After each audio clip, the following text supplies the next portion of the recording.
Now in question 3, we're starting to look at acidity. And we have pairs of compounds, and we're trying to identify the more acidic compound in each pair. So in part A, the difference we have, and that's what we should be looking for in these questions, is what's different between the two molecules. So in part A, we have an alcohol versus a thiol.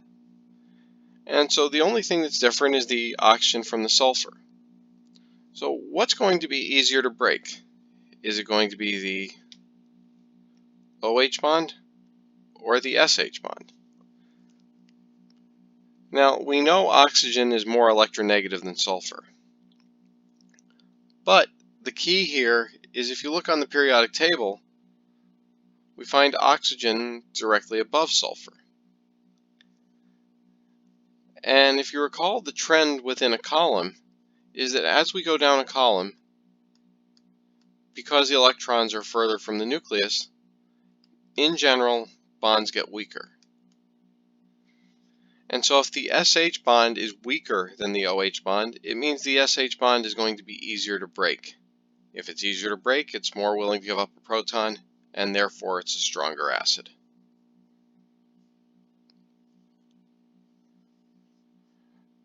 Part B may look like one of those questions that seems like it's too easy.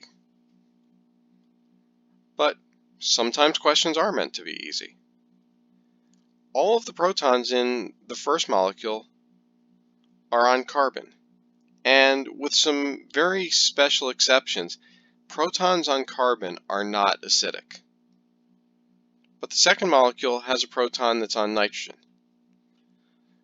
Not the most acidic proton in the world, but certainly more acidic than protons on carbon, and that's our stronger acid.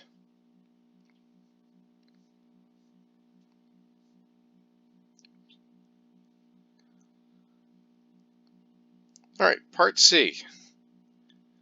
So here we're looking at the carboxylic acids, the OH protons, because those are the most acidic protons in the molecule. And so it's a question now of, does having the fluorine closer to the acid make for a stronger acid or for a weaker acid?